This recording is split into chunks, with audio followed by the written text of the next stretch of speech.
Hi, I'm Holly, and with my sister Heather, you're listening to Haunted Family Podcast, a weekly podcast about the paranormal, unsolved mysteries, and even some true crime. And this week, we have a special guest. We do. And it's not the flu, or bronchitis, or pink eye, which I've had since we recorded last. But we did have a really sweet listener who listened to our last episode and then sent Holly advice on how to feel better.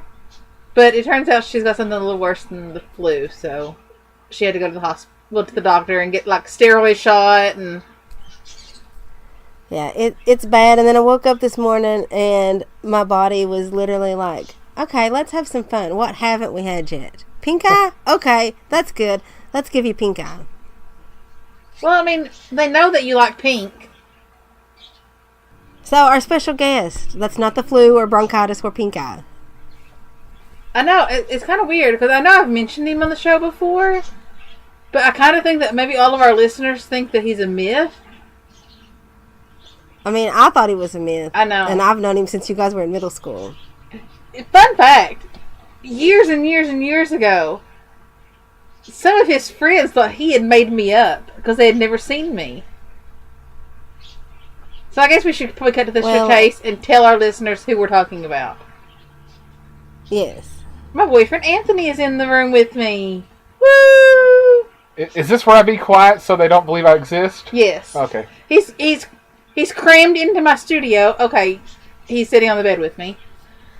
I feel though, because of the nature of this episode, we should announce it like somewhere, like we should announce it different, like. And now entering the ring at 6'7" and however much you weigh is the seventh wonder of the world, Anthony. Oh yes, sister, I'm here, baby. And then like music starts playing. Yes, but what would your theme song be? It'd have to be royalty free because I don't want to pay for it. Yeah. I'm listening to a band that wrote an entire concept album about slugs. Does that count? That's weird. Yeah. Yes, that's totally. Yeah, we'll do that. Okay, yeah, it's progressive technical metal. So I think that our listeners probably have some gist that we're talking about a wrestling theme tonight. Possibly. I hope so because that's what I researched. Yeah. Well, the nature of my trying to die in the last week, my researching was very minimal. Anthony will actually be sitting in on a couple episodes this coming year because they're all topics that he thought of for us. Yay. But listeners, if you think of a topic for us, we probably won't have you on the show because we don't know how to do that whole calling, recording a guest thing. Sorry, we're lame. No, we don't. Unless you're sitting on our beds with us, and then that would just be very creepy. Yeah. I actually can help y'all with that. I've got that mic splitter. Oh, okay. Yeah. Maybe we'll do that. He's a nerd. But if not, you can edit that out and it just never happened. He's my nerd, though, so don't try to steal him. They don't even know what he looks like. I know. They just know that he just entered the ring. That's all they know. I climbed over the top rope. Oh, God. Okay, so do you want to announce what we're talking about tonight? How do we usually announce what we're talking about? We usually say... I can go... I can go full on wrestling for you if you want me to. You know. Okay, sure, hit it. Go that for it. Well, he's probably been interested. He's probably been interviewed before by Mean Gene Okerlund, and he'd be looking at the guy going, "Well, what are you going to do tonight?" "Well, I tell you, I'm the Canadian crippler, Chris Benoit, from Calgary, Alberta, Canada." I probably butchered that. It's probably Winnipeg, Manitoba, but who cares? Actually, he's from Montreal, Quebec. Oh, wow. See, I didn't do notes, but I know a lot about them. He should have done notes. Yeah, tonight we are talking about Chris Benoit. Yeah. Born May 21st, 1967, in Montreal, Quebec, Canada. He was usually billed from Atlanta, Georgia, because that's where he wrestled out of. Yeah, he lived in Fayetteville, which is, you know, a suburb of Atlanta. So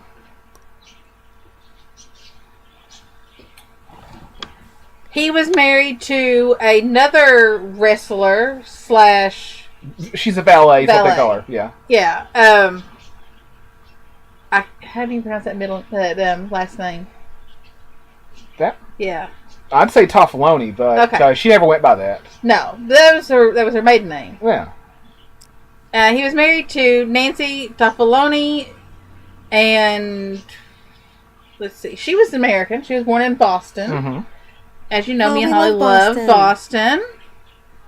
Her ring name was Woman. That's kind of really sexist. The character she portrayed was subservient to a Satanist, but that's somewhere other. I mean, everybody needs their thing. Well, it worked for her. It made her wrestling famous. Made a career for her. Yeah. Okay. Literally, apparently, Anthony knows nothing. Oh no, I know a lot, but I don't know what you want me to go with. Oh, okay. You just want me to lay the groundwork out for you? Yeah. Okay. Yeah, just lay the groundwork. Okay. Well, they have a little boy. They do. His name was Daniel. He had 2 other children, but they have no bearing on this episode. No, so we're not going to drag kids through the mud. No. Well, they're not kids anymore. But they lived with his first wife. they also do not live in the United States. No, they're Canadian. They lived with his first wife in Canada, and yeah, they have no bearing on this story, thankfully. Yeah. Because this story is kind of gruesome. And I think probably most of our listeners know at least a little bit about what happened.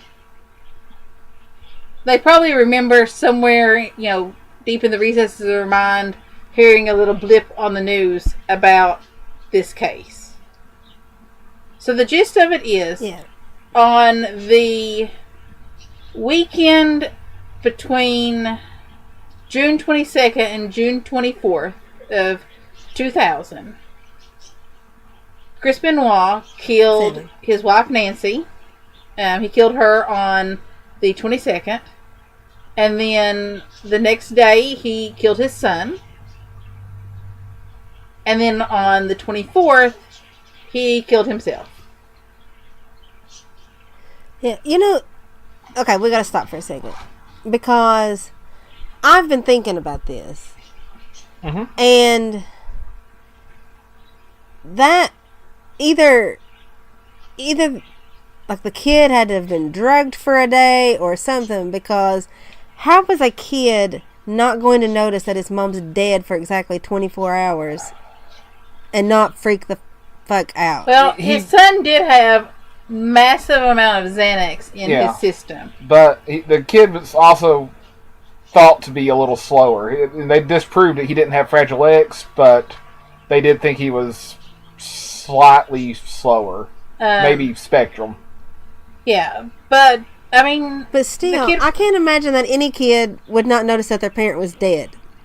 But also, she was still active in wrestling at the time, right? No, she was a homebody. Oh.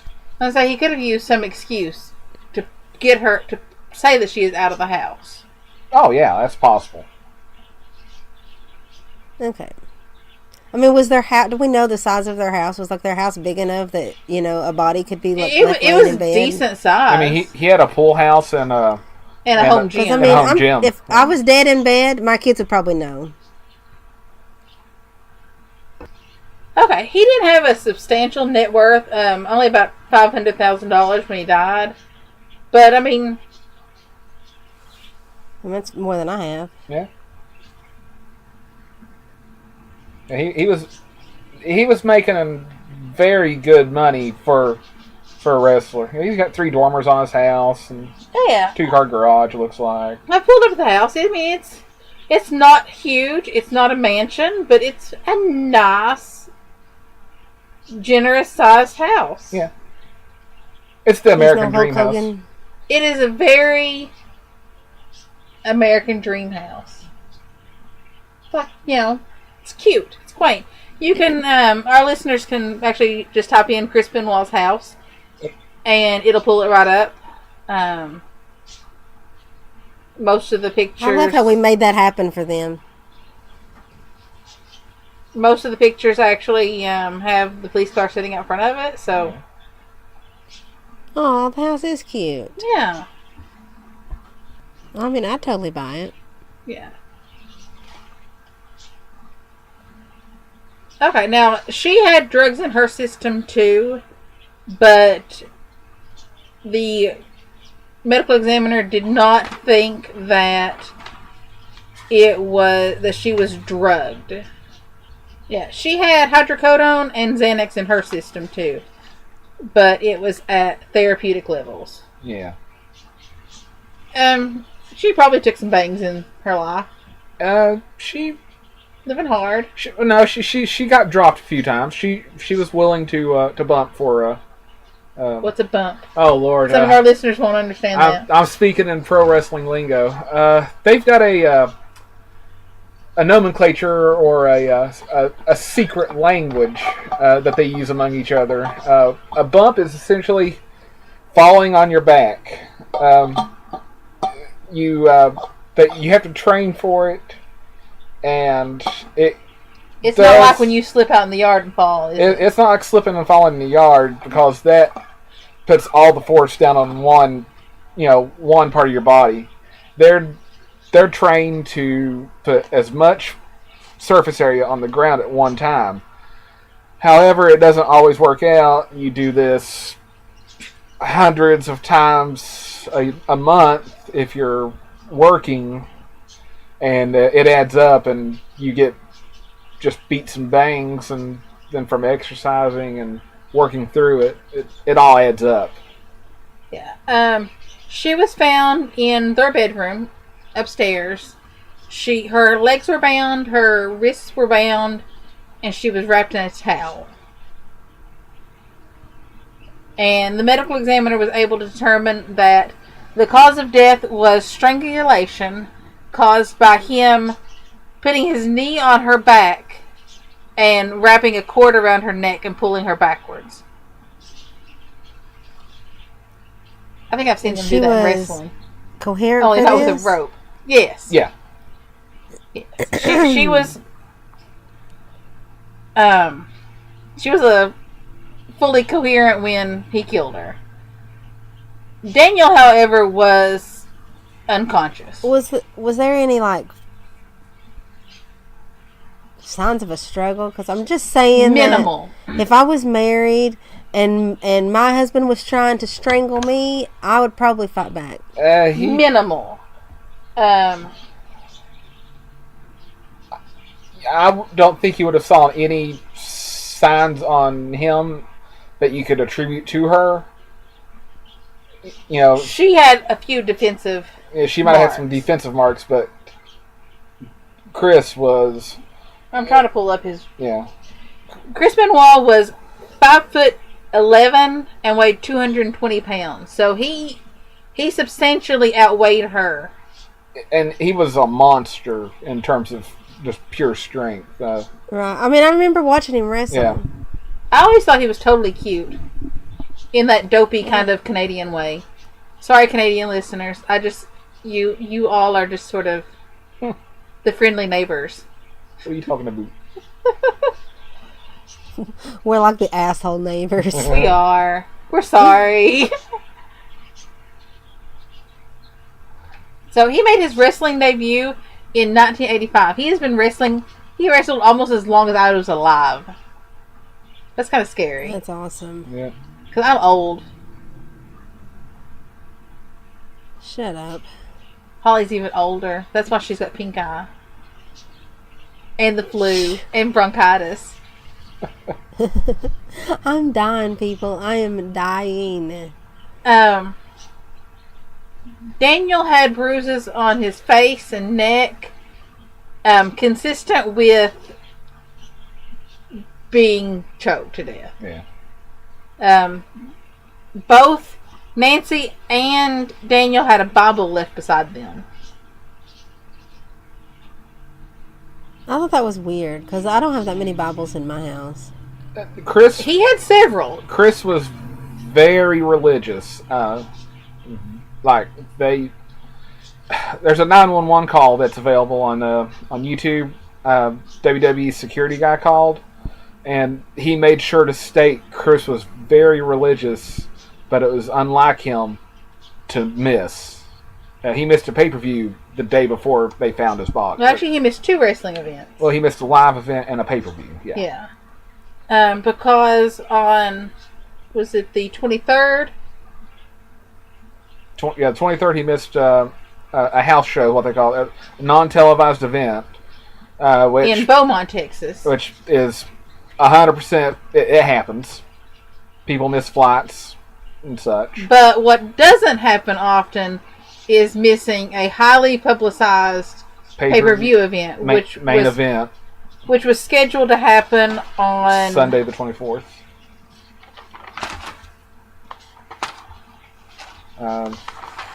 I've got the city notes on that. Escapes me, but he was supposed to take on CM Punk for the vacant ECW World Title. Yeah, it was ECW World Heavyweight Championship Vengeance, Night of Champions. Yeah. And he was supposed to wrestle CM Punk, Mm-hmm. who, we'll talk about him later on this show too, because he's got some bearing in this.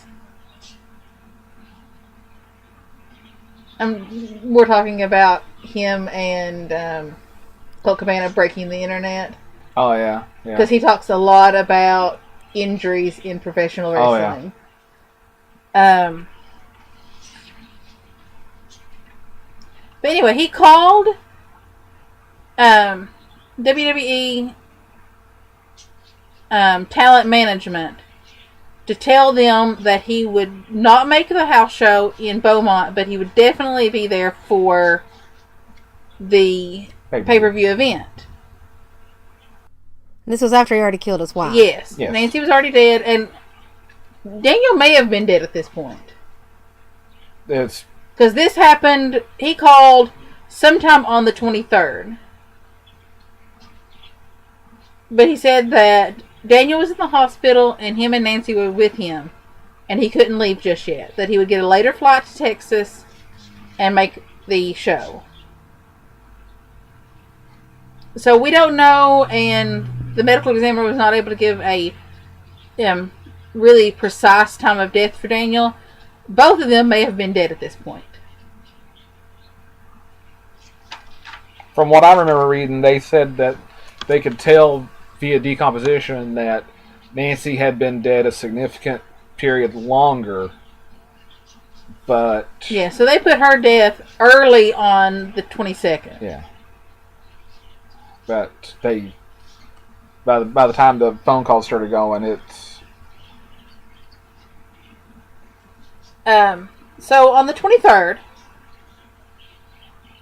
his wife was definitely dead at this point. Yeah. Daniel may have been dead at this point. He also calls a good friend of his and another professional wrestler, Chavo Guerrero, Eddie Guerrero's nephew, and tells him that he missed his flight and that he would be late. But that happens. Yeah. But Chavo's noted he kind of sounded a little off and very tired. Very tired. Benoit never... He always sounded a little off in his... I mean, he's Canadian. They got a weird accent. Let's say he always sounded off when he wasn't working. If he was doing an interview or a promo, as they call it in wrestling, and he was always very intense.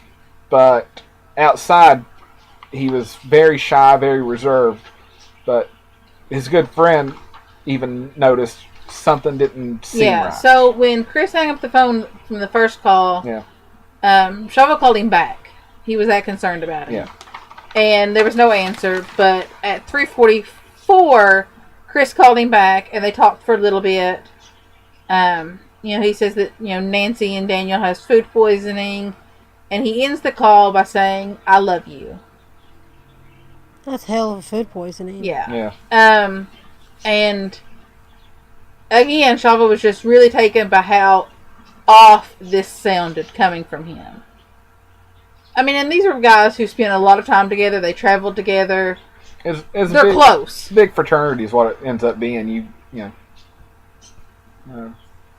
you put they put each other's lives in each other's hands every night they do wrestle, because if one person decides, they can do something and mess it up on purpose and cripple you if they wanted to. Yeah.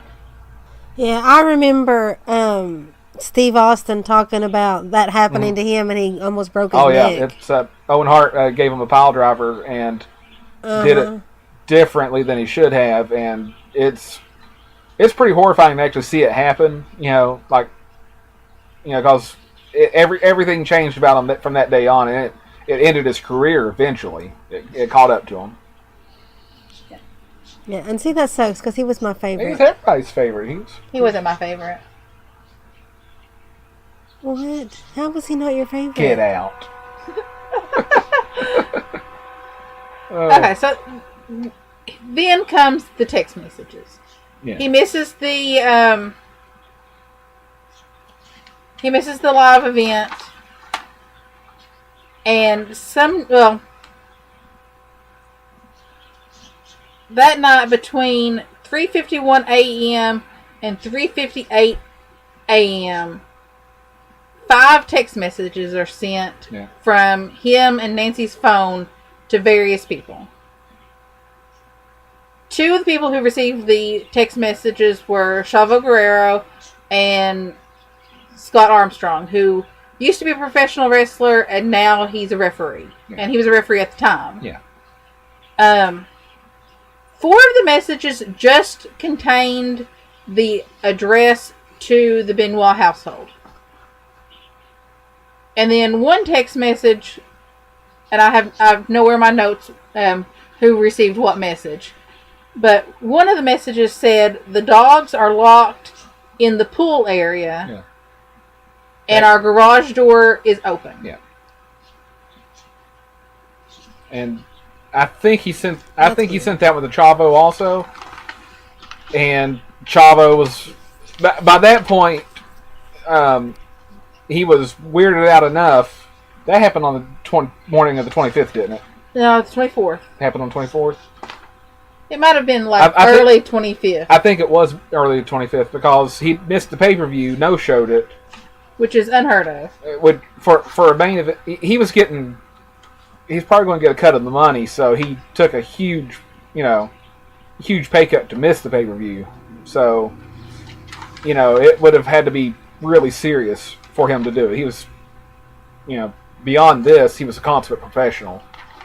And that morning, he felt, whenever Chavo got that text message, he felt the need to go to John Laurinaitis, head talent relations, and let him know, hey, we received some weird text messages. Yeah, this is beyond, something's happened, he thought. So, WD Talent Relations did the only thing that they could do, which is call in a welfare check. Yeah.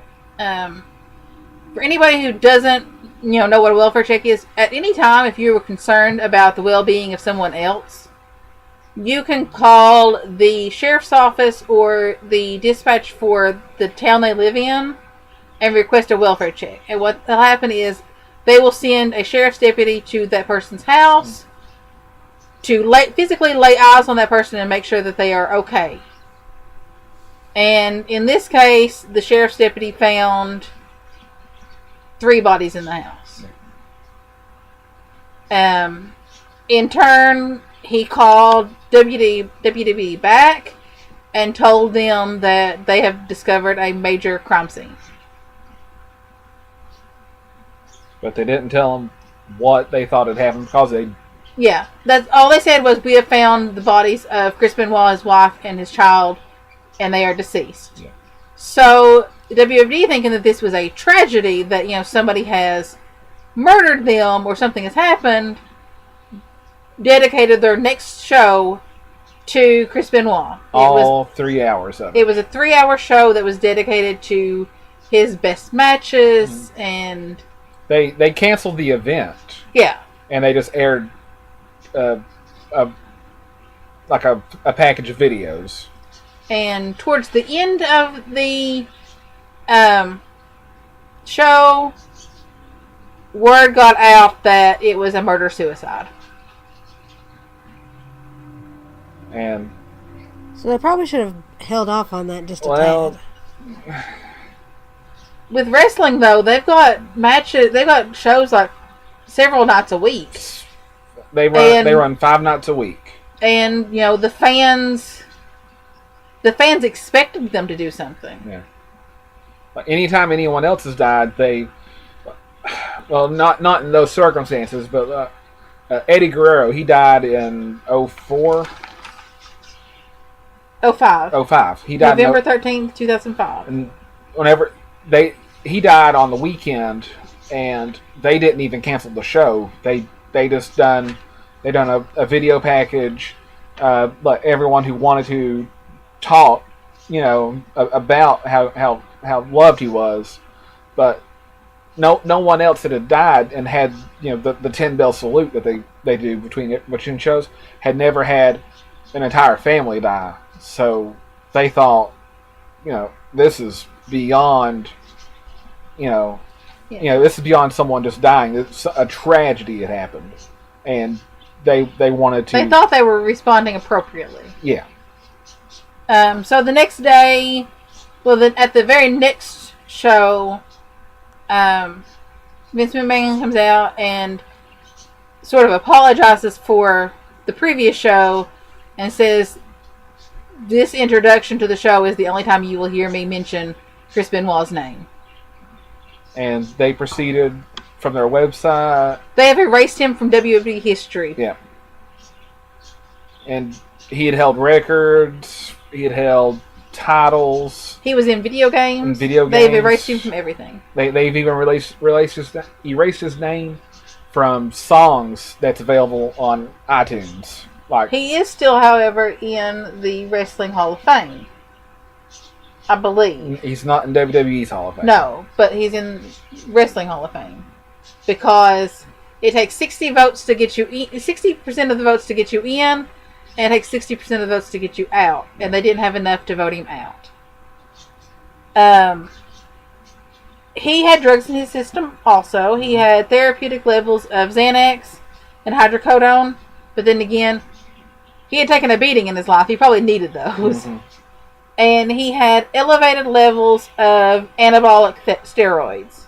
He had no alcohol. He was prescribed steroids because he had abused them in the past. And he had testicular damage due to that. Yeah.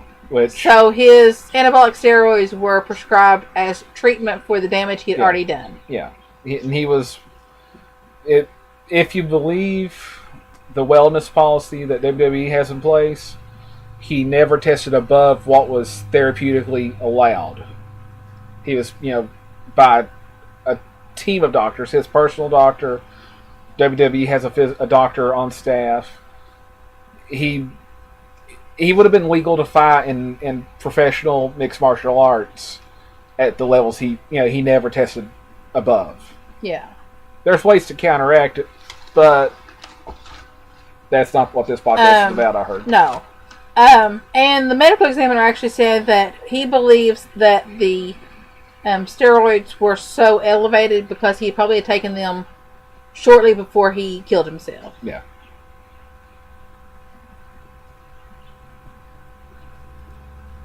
Yeah. There was a lot of speculation right after this that he had flown into a roid rage and killed his family. The medical examiner determined that there was not enough violence done to the bodies to say that he was in a rage. Yeah, it was very calculated. Yeah, pretty cold. I mean, as someone on steroids, I can attest to the roid rage. Someone on steroids is probably not going to take the time to tie up their spouse, and is definitely not going to take the time to drug their child so their child doesn't feel the pain. Right. He had a pretty darn severe brain trauma too. He did. A doctor at Julian Bayless. I said that really hick.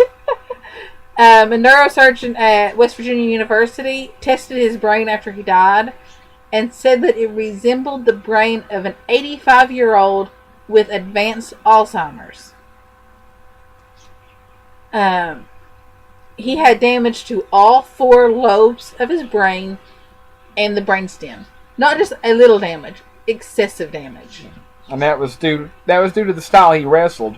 One wrestler that I saw, and I don't remember which one it was, I should have wrote it down, talked about how he would, take shots to the head from chairs because it looked good. Every wrestler at the time was trying to one-up each other.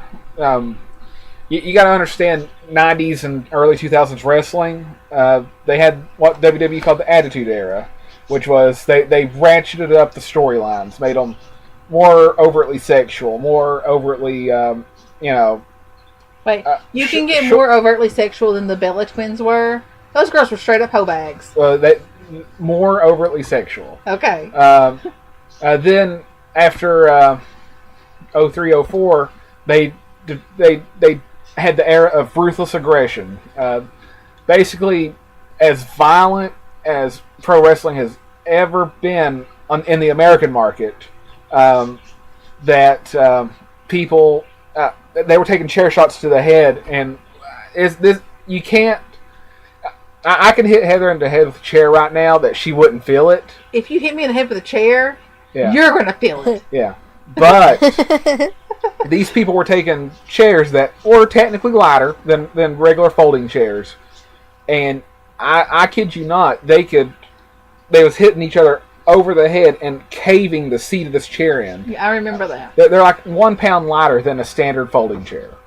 And these people, who could lift 250, 350, 450 pound men were swinging these around like baseball bats. Benoit was one of the only people who was willing to take a chair shot to the back of the head, because in wrestling, everything they do is psychology based. They do it like, why would my character? They look at it from an actor's standpoint. Why would my character? Yeah, because in addition to being athletes, yeah, these men are also actors. Because pretty much wrestling is... Wait, this is not real? No. Pretty much wrestling is athletic soap operas. I wouldn't call it that. You've never watched soap operas. I used to have to sit through the last 30 minutes of Days of Our Lives for Super Sloppy Double Dare on WSAC. I know soap operas. Well, do you know that Marlena's possessed again? I thought she was dead. No, I don't know. Oh. But I would say wrestling is predetermined. It's very, very real athleticism. It's a soap opera.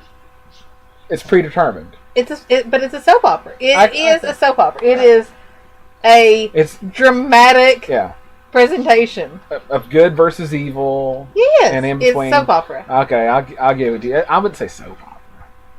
I'd say ABC late night evening drama. It's a soap opera. So yeah, he had, and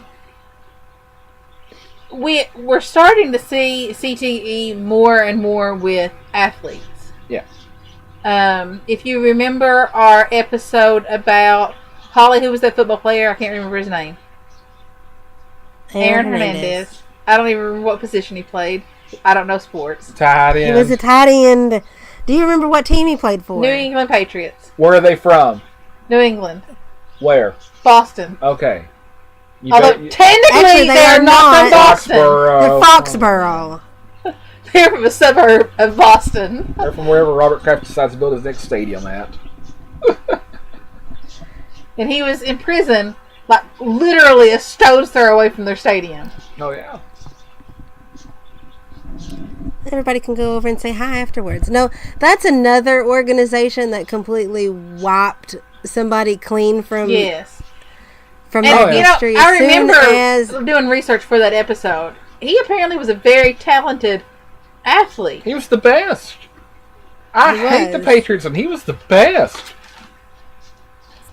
I mean, he's not But the best. here's a little fact for you all. I still say that goes to Gronk, but Here's whatever. a little fact for you all. Wrestlers, pro wrestlers, are 10 times more likely to die before the age of 60 than football players.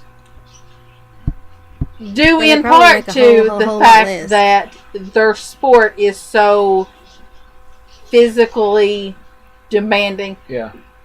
I mean, football is physically demanding, but in football you're not pretending to... Well, not really even pretending, because they're really doing it. Yeah. They're just... and foot. You've got pads Well, on too. not even that. You have more protection in football. Football, you play for 1 hour every Sunday or Saturday if you're a college fan, and you don't even play the whole hour. You've got timeouts, you've got commercials, you've got, and you play positions on each side. Like no one in pro football now plays offense and defense. So you might have a player who only plays 20 minutes a game. Pro wrestling, most of your wrestlers wrestle 5 nights a week, taking real damage, falling on their back.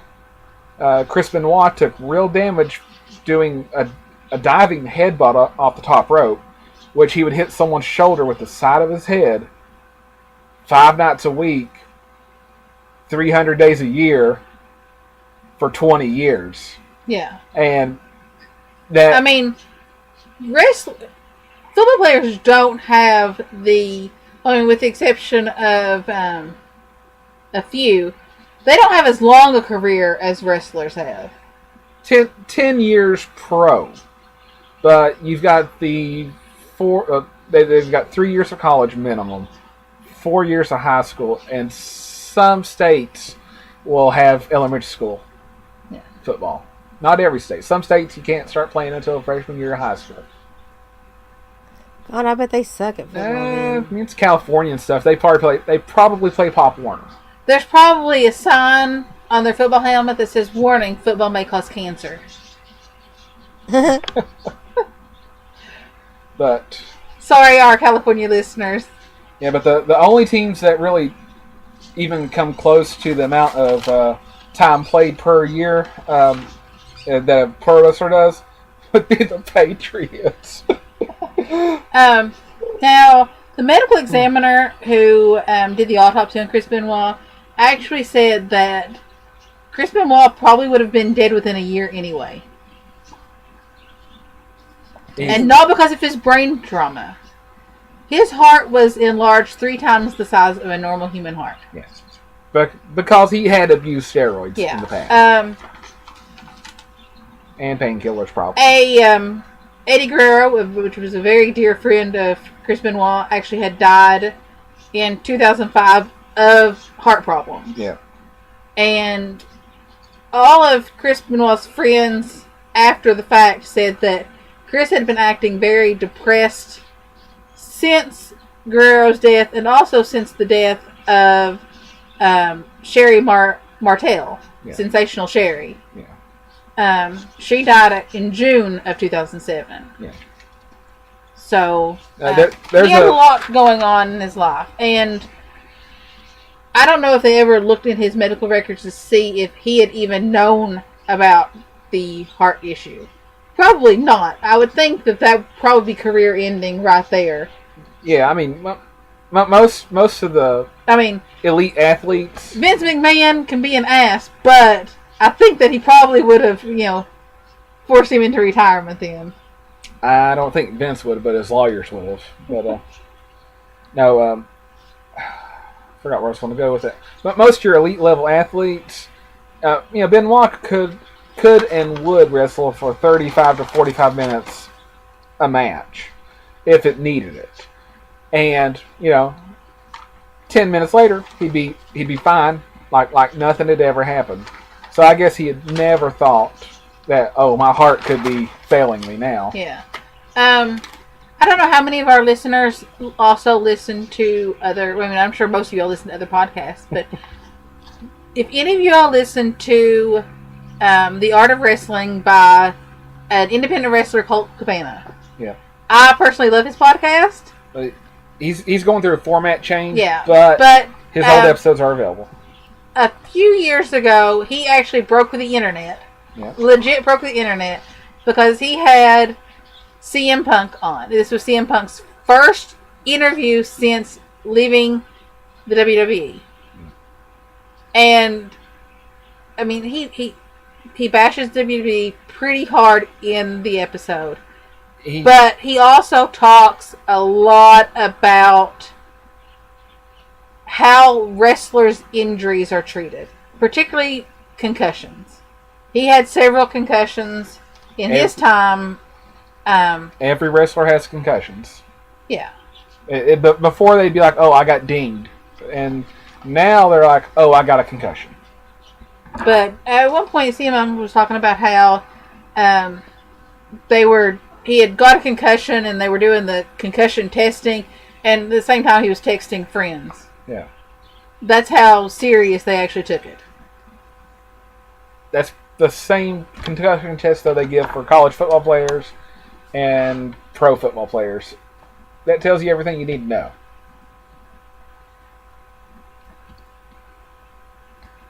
But speaking of concussions, I actually learned something interesting. Frankie Muniz, the star of Malcolm in the Middle, he actually has no memory of starring on Malcolm in the Middle because of the concussions that he has received. He said that he has received a lot of concussions in his life from playing sports in grade school and racing cars, and that he has had those, what are they called, mini strokes? Yeah, TIAs. And he has no memory of Malcolm in the Middle anymore. Wow. I hope he still has his money to remind him. Mm-hmm.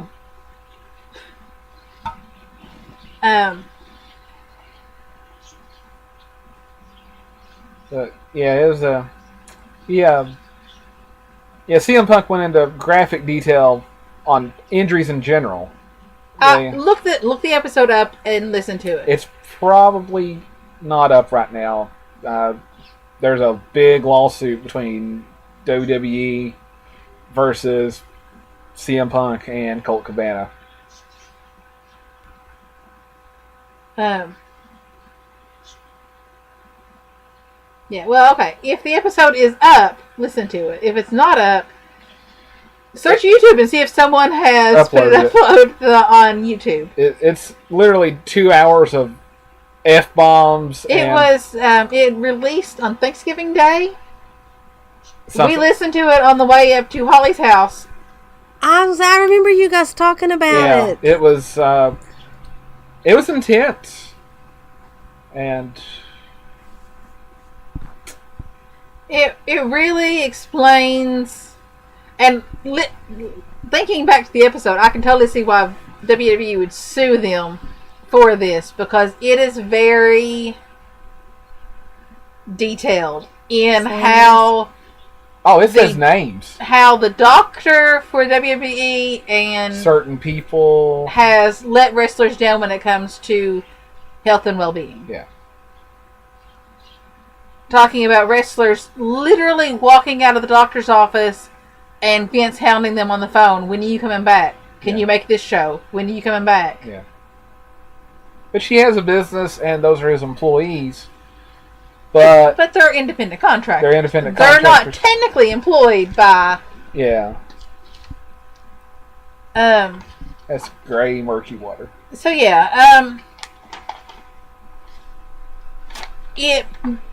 most doctors, most researchers believe that it was probably the CTE that led to this murder-suicide. Yeah. I mean, they can't say exactly, what was going on in his head, but there's no evidence that his steroid use was a contributing factor.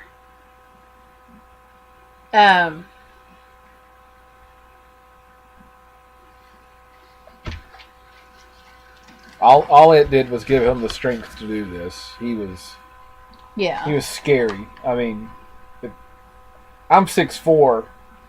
Holly said you were 6'7", so stick with the 6'7". storyline. Oh, I just no. guessed because I'm 4'10", and I just know you're I'm really sorry. tall. If we're doing pro wrestling, we gotta increase the numbers. I'm 7'1", and I weigh over 500 pounds.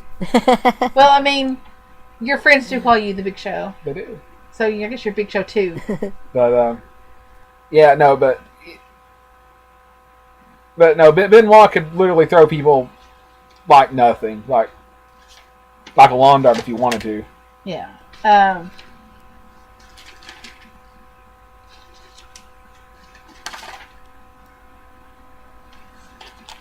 So I guess most of our listeners are thinking, well, are they going to talk about the conspiracy theory? Before we talk about the conspiracy theory, can we talk about something else that I found extremely interesting, especially since it came out to just be a absolute coincidence? I think that's what we're talking about, Holly. Okay, because there's a whole bunch of other like conspiracies that on 1201, on the day the bodies were found, so just after midnight on the 25th, someone in Stamford, Connecticut, which for those who don't know is the headquarters of the WWE, me and Holly visited it. And thank you. We will be posting pictures on Instagram of our midnight trip to Stamford, Connecticut, where I drug everybody out of the car so we could get pictures standing in front of. And by drug, Heather and I were excited, but the kids were just like, "Oh my god, this is horrifying," and we're terrible. One of our grandfathers was a huge wrestling fan, and he would make all of us grandkids sit and watch it with him. So we've grown up on this, though. Anthony and I have been together off and on for how long? Why are you holding the gun to my head? For like 16 years. Yeah. And it wasn't until like a year ago that he realized I like wrestling. Blew my mind. See, I could have told you that. Yeah, we grew up on it. When we decided to go on this trip, Heather said, we have to stop in Stamford, Connecticut. And I didn't know what was there. And I was like, okay, what's there? And she was like, WWE headquarters. And I was like, oh no, we're not just stopping. I'm going to Walmart and I'm buying a belt and we're doing it right. Yeah. So yeah. So, I mean, literally most of our relationship, we have known each other since we were children, since like we were 12 years old. Yeah. And he never knew that I liked wrestling. I'm sorry. I don't notice little things. Or big things. I don't notice things. Maybe you have CTE. He's got some CTE going on. I can't think of anything off the top of my head. All those years in the band, the marching band hat squeezed his head and caused some concussion. I legit had to shave my head every fall to wear that helmet. Literally the only way I could. I had down to my ankles. Windmill headband. No, I had to cut my hair. So, yeah, on at 12:01 a.m., someone in Stamford, Connecticut edited Chris Benoit's Wikipedia page. And they edited it to say Chris Benoit was replaced with Johnny Nitro for the ECW match at Vengeance, as Benoit was not there due to personal issues stemming from the death of his wife, Nancy. This was posted 14 hours and 29 minutes before the first police officer arrived at the Benoit home. But it turns out it was just a weird coincidence. I think they said they tracked down the kid via his IP, via the cops and all that. And the kid, or the guy, was literally just jacking around. Because everyone knew he was married to... they also found that he had edited other Wikipedia pages, recording losses that didn't happen for the Golden State Warriors, and just random things. Yeah. He liked to vandalize Wikipedia. Oh yeah, who doesn't? But I mean, it's weird because Stamford, Connecticut has a population of like 130,000 people. Yeah. It's not a huge town. I mean, it's bigger than my town. It's bigger than my town and Holly's town put together, but it's not huge. I'd say he just noticed that. No, it's not. It's a cute little town. I mean, actually, is there any town in New England that we're not just totally enthralled with? You know, after doing the Aaron Hernandez story, I don't want to visit his hometown because it seemed kind of rough. Well, okay, that's true. But you know what? So maybe every town in Connecticut is not probably wonderful. Like rough by their standards. It'd probably be like a good neighborhood for our standards. You know, I know. You guys just do not even know. Like, where we grew up was rough business. I mean, it's a wonder we got out alive. You wonder why Loretta Lynn keeps singing songs about, like, surviving the place. Heck, if I could sing, I'd write songs about surviving the place. I like how... Van Leer's tough. I'm 7'6" and like 700 pounds, and I'm afraid of Van Leer. Yeah. He won't even go to Van Leer. He's pushing 8 feet tall, and he won't go to Van Leer with me.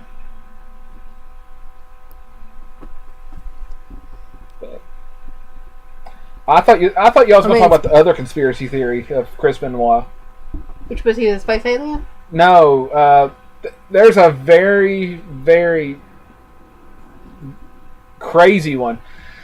Okay, Chris Benoit was married to Nancy Benoit, who used to be married to Kevin Sullivan, pro wrestler from... She'd been married a few times. She'd been married a few times, but in 95 to 2000, somewhere in that time frame, Kevin Sullivan and Nancy were married together.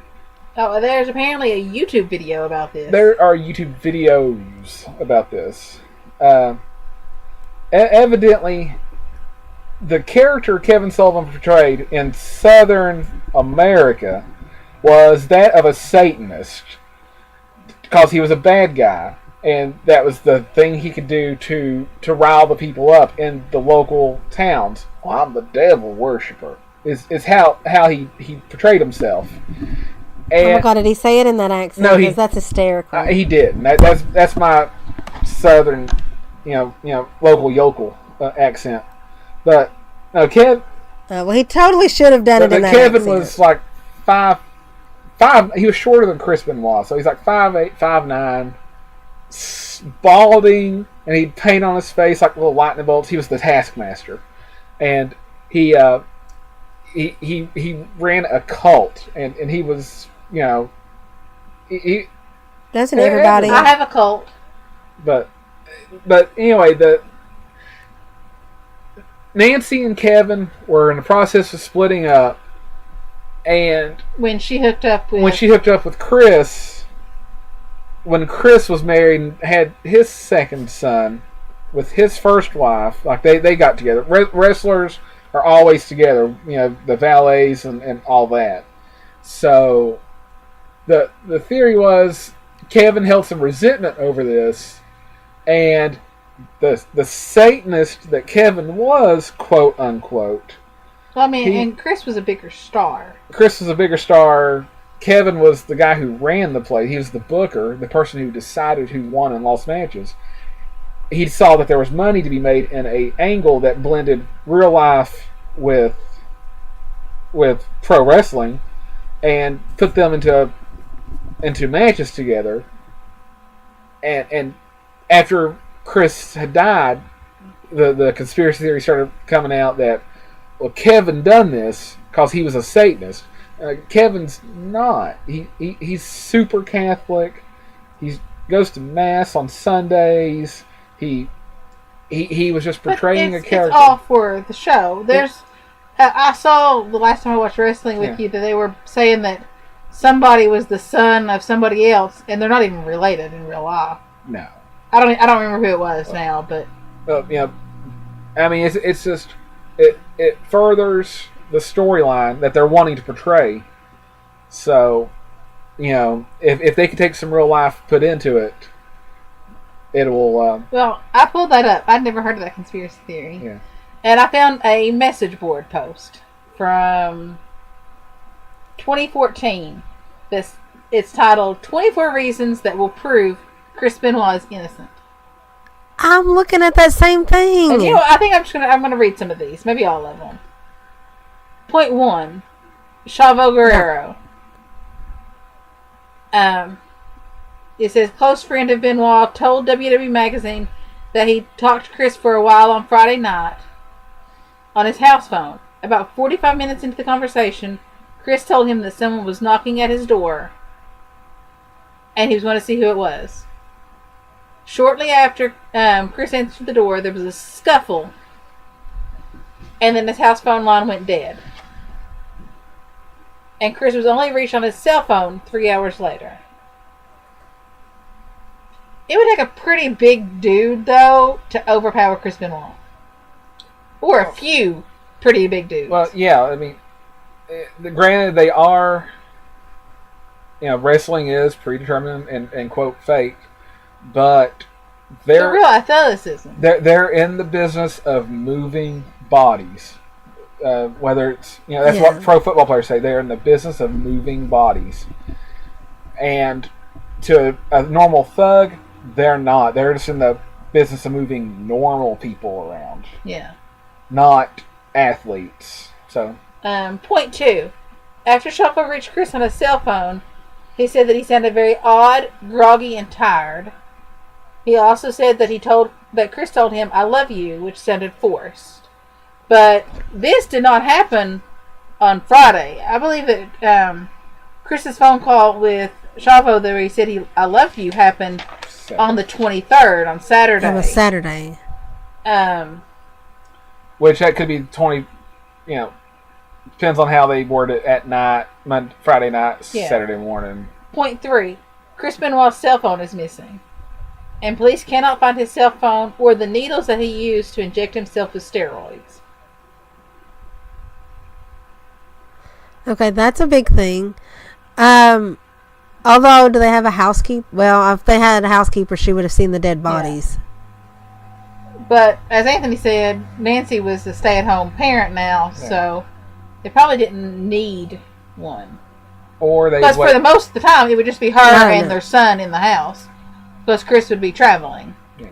Or they'd wait and do it on one of the days he was gone, because Benoit was...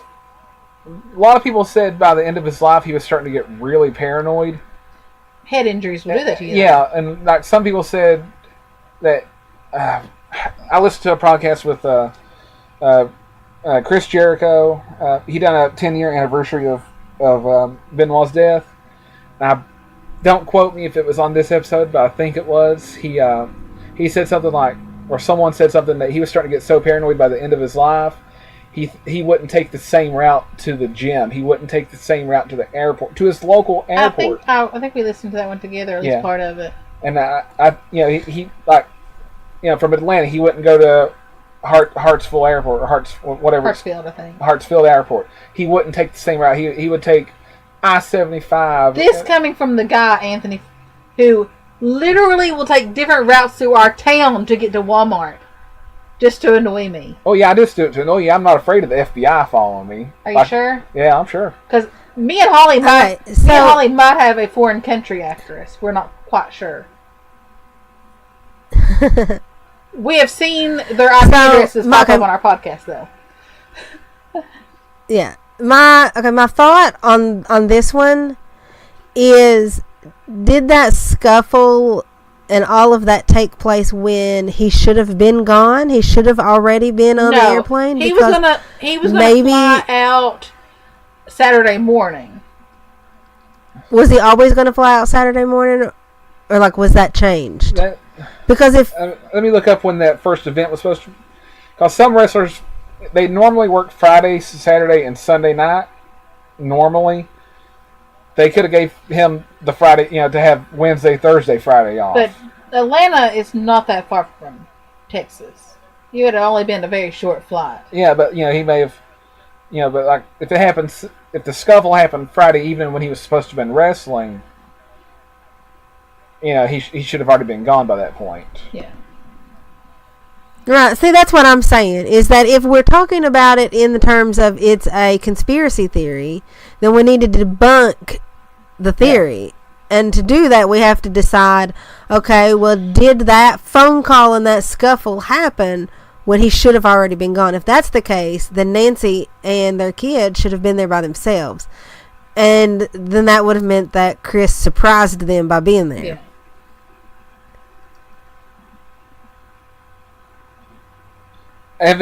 from what I'm reading, on Saturday at 3:30 p.m.,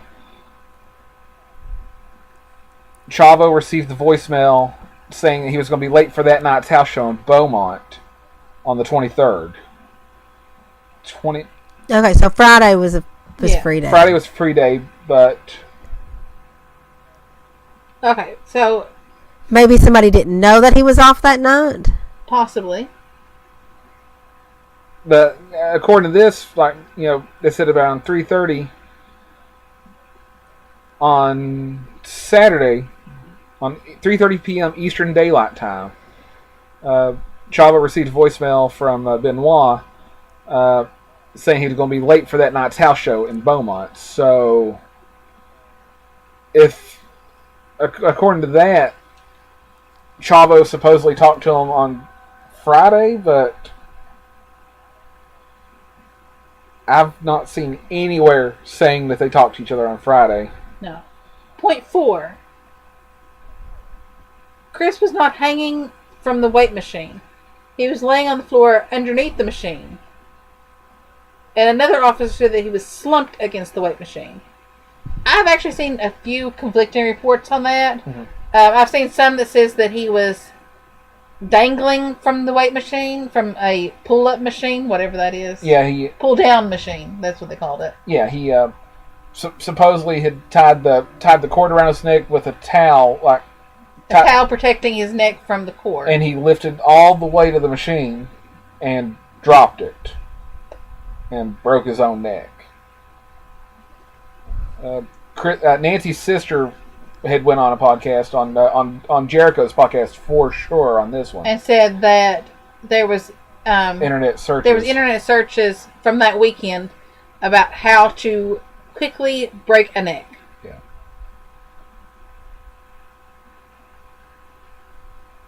I mean, dang. Point 5 actually is about this too. Point 5 is there was a white cloth wrapped around Chris's neck. All the reports I have was that it was a towel, like you would find in the home gym or any gym. Because you're working out, you're going to get sweaty. Oh, so that's why I don't work out. This one's gross. It's etiquette to wipe down the gym equipment while you're working out, because other people, even though it's a home gym, his wife was probably going to use it later, and that's just, yeah. Until you get ringworm. When I go to the gym, I go to the pool, and that's it. So if you're suicidal, why would you care if your neck gets bruised from a cord? Probably not so much bruising, but okay. My thought on that was he was probably. That's what I was thinking. Is that he was probably thinking, I want to break it, not cut my head off. Yeah.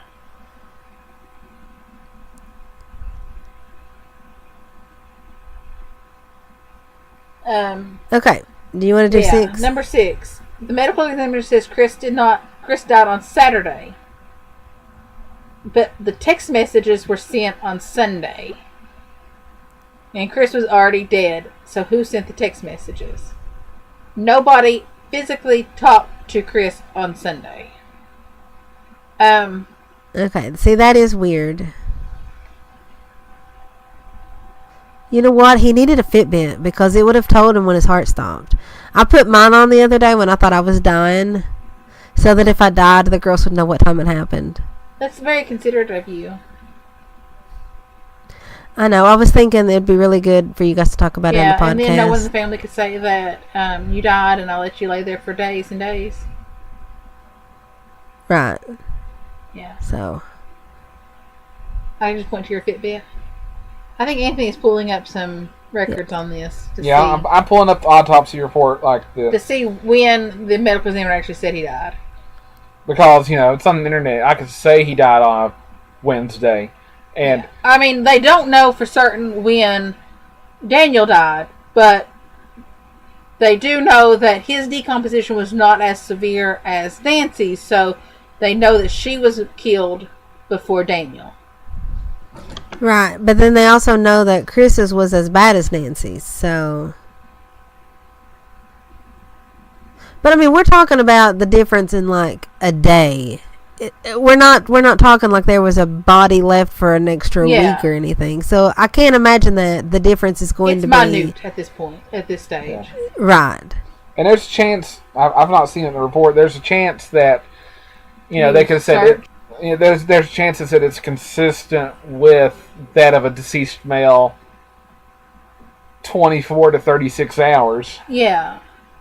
And, that's probably what it says, that they can just give you general time frame. Right.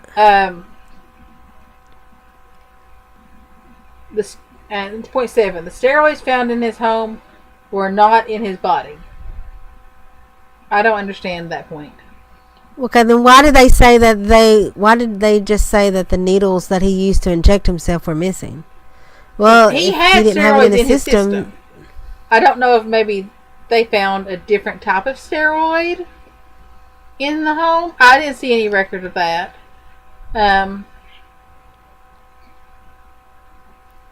But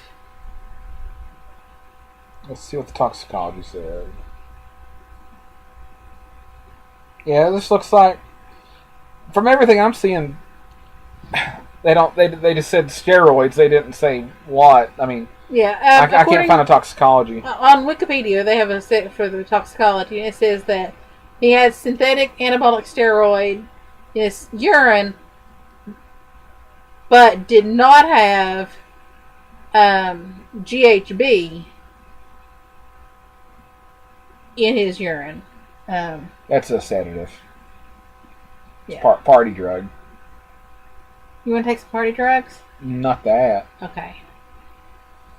But apparently there was there was some speculation on the internet that he had that in his system, and there was also speculation fueled by one wrestler that he used to travel with, that he was a raging alcoholic, and there was no alcohol in his system. Yeah, they said whatever he was having. But there was 10 empty cans around him. There was. His blood alcohol came back negative. Nancy's came back 0.184. That's basically twice the legal limit. Basically. 0.16B. So maybe those cans were hers. But, Chris was known to drink whenever him and Nancy were having problems. He could have drank, Nancy was killed Friday night, from all accounts of the autopsy, so he could have drank those Friday morning. Yeah. That's true. He was a lot late when it came to alcohol. I should have drank like Steve Austin. He really didn't drink much. I know, he spilled most of it. Yeah. Okay, so what point are we on? Point 8. 8. If Chris had murdered his family, why did he need to text people? Think about it. Everyone was dead. Nobody would hear him talking, so why text? Calling would be easier. Well, okay, from a psychology standpoint, it's easier to text something bad that you've done than to verbally hear yourself say it. Honestly, Anthony and I only have fights in text messages. Yeah. Well, it's also easier to go back and prove that somebody Is that said right? something. Huh? No, I mean, but Anthony, he cannot fight. He can't. I go 0 to 100 real quick. But we can work everything out in text messages. Yeah. So. Yeah. Yeah. And I just hate talking on the phone, so I really do try to text everything. But I mean, this was 2007, so, I mean. Texting was kind of new at the time, too. Yeah. Because I don't know. He may have not had a BlackBerry. He may have had a flip phone. Oh, God. I think in 2007 I had a flip phone. Yeah. So. I cannot remember. I do find it weird that he did text. But not so much that he texts people, but the messages he texts people. The address. Just the address. And I mean, I understand about the dogs because, I mean, I am not suicidal in any way. But if something was to ever happen to me, I would want somebody to know where my animals are. Because honestly, I would love to get one of those little things for my keys that says my dogs are home alone. Whereas my dogs are never home alone. But, You know we could make those with our machines. But also a lot of wrestlers, they never hung out outside of work because They were rarely outside of work. Exactly, but you wouldn't go for 300 days a year with people, and then when you have a chance to get away from them, want to hang out with them some more. So there's a good right. Well, I love my coworkers, and I don't normally hang out with them outside of work. And I'd say, unless you absolutely had to, they probably don't know where you live. My coworker knows where I live. I think everybody knows where I live in this. And we spend most of the day together. I mean, in this town, my house is pretty famous. Okay. Point 10. Point 10. Chris's body was badly decomposed, about the same as Nancy's.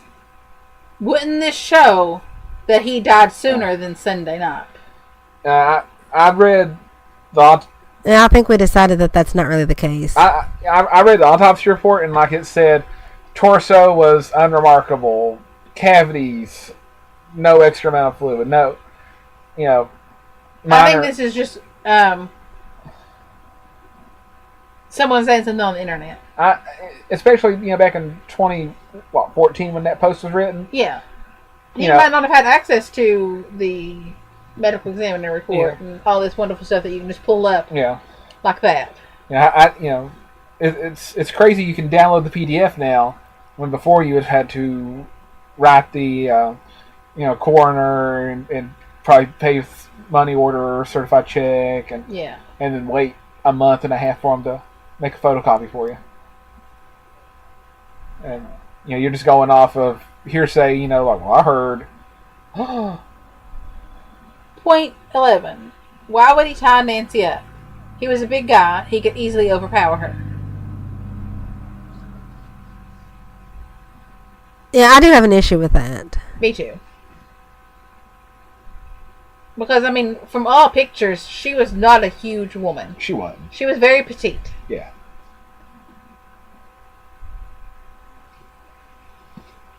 Yeah. So, I don't know. Unless he was afraid that she would run or knock something over or otherwise alert Daniel that there was something going on. That's a very good point. Yeah, let's see. She was... So they don't have her height listed. No. And they won't list a woman's weight because, well, no one ever listens to... No one wants to know what a woman weighs. I've never asked. I have lost weight in the last week and a half because I'm slowly dying. I can't wait to wake up tomorrow morning to see what else is happening to me. Well, I'm supposed to work bingo on Saturday, and I don't know if I'm going to be alive to work it. We were supposed to record for our YouTube channel on Saturday, and I don't know if you will look presentable enough. Wow, that's hard. At the moment, I will not. No one wants to see that on YouTube. Do a pirate themed episode. Listen, with Holly with both I've got the bags under my eyes. Have bags under my eyes. My eyes are swollen. They're pink. I can't see out of my. I am a hot mess right now, and not hot as in hot. Like I am a mess. I'm just a mess.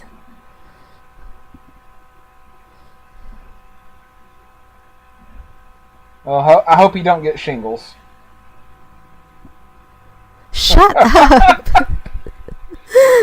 Oh, I'm due for it soon. It comes with stress and having. I thought I was getting it earlier. I had this like rash forming on my neck, but I think it was just a rash. Okay, number 12. Hold on, I'm pulling something else up. Okay. Point 12 is Ray also told me the world press is reporting the manner of the deaths wrong. He said that Daniel was shot in the head and that Nancy was shot in the chest.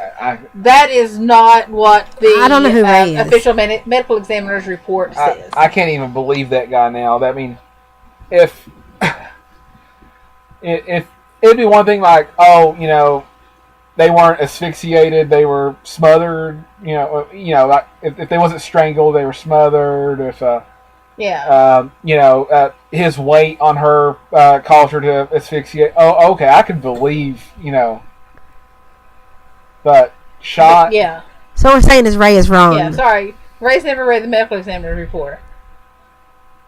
Unless sorry, Ray. WWE paid off the medical examiner, which I doubt that. Everything's a work, brother. Point 13. Chavo said that Chris Benoit seemed worried about something, but he could not get Chris to open up about what was worrying him. I can see that. Yeah. From Benoit, from all I've ever read or heard about him, Jericho was talking about Chris Jericho and him came up together in the wrestling business. I'm not a fan of Chris Jericho, but he runs a subpar podcast called Talk is Jericho. Yeah, you may have heard of it. But no, he was talking about. Don't sue me, I don't Chris think Jericho. that we are any place about talking about subpar podcasts. Well, Jericho was talking about him and Benoit wrestled in Japan back in the 90s when they were first coming up in the business. And is Japan like a rite of passage for wrestlers? It is. It's you don't have to go there, but if you make it there, you've done something with your career. And they were wrestling in a tag match between I don't even know who the other two guys were, but there was a part of the match where Jericho and Benoit were together, and Jericho jumped up to kick Benoit in the head and missed. He didn't get him crisp enough. Like he kind of, instead of like high fiving a person, full on, he clipped his thumb. Like we high five. Yeah, and it's a little clumsy, and you couldn't tell though because Benoit went down. He bumped for him. He sold it. He sold it like he's supposed to. He made it look real. And after the match, Jericho couldn't find Benoit to see how everything was, because you'd always talk afterwards to see what you could improve on next time. He finally found Benoit sort of hiding out, and finally got him to say what was going on. He said, "I shouldn't have done that. I shouldn't have bumped for that." He was so overly critical on everything he does or did in life. He said, I should have never done that. And he said, I've got to do squats now. He'd done 500 squats as punishment. And he's probably OCD. He was holding himself to a standard that everything was wrong. And he was very private, and for him to actually open up and say, I messed up, I shouldn't have done that. And, for him making the other guy look good. And he punished himself by doing 500 squats. Yeah. I mean, you couldn't just walk up to him and be like, hey, bro, what's bothering you? It was a sign of weakness, quote, unquote, for the male macho crowd. And he couldn't do it. And I don't see how they could, say he, seemed, couldn't get him to open up. I mean, that was just him. Unless him and Chavo were that close. Yeah. Which there's a good possibility because Eddie and Chris were that close. Eddie Guerrero and Chris Benoit were that close. So maybe he, sort of went on to his nephew like, we're going to be that close now. I don't know. Okay, point 14. There was no Bible found beside Chris's body, but there was a Bible placed beside Nancy and a Bible placed beside Daniel. Why would he? Well, he's going to feel remorse for killing his wife and child. I think I know the reason there wasn't. And it goes down to everything that was found. Everything that was found near the bodies was logged into evidence taken by the police. Mm-hmm. His personal Bible was just packed up with all of his personal belongings and sent to the mother of his oldest two children in Canada. Yeah, because That's where the And suicide inside is. his personal Bible that was sent there was a handwritten note that says, it wasn't a suicide note, in most sense, but it said, I am preparing to leave this earth. Yeah. So I think that in his mind, he knew that if he put his Bible with him, that it would never get to his children. That's true. Okay, Anthony's not agreeing with me. also think what's your thought on this? I think he just had it on his desk and he didn't grab it. You can't expect to kill two people and then, for some strange reason, they botched the Nicole Simpson thing, but you can't expect the police to not go through everything in the house. Yeah, you can. That's what I'm saying. I just remember Nicole Brown Simpson and police botch cases all the time. We literally talk about that in every true crime case that we cover on the show. But I just can't imagine, something like that in today's day and age for the police to, we're going to want to. I'm sure they might have opened it up, spun it out, nothing fell out. Oh, nice. Yeah. Point 15.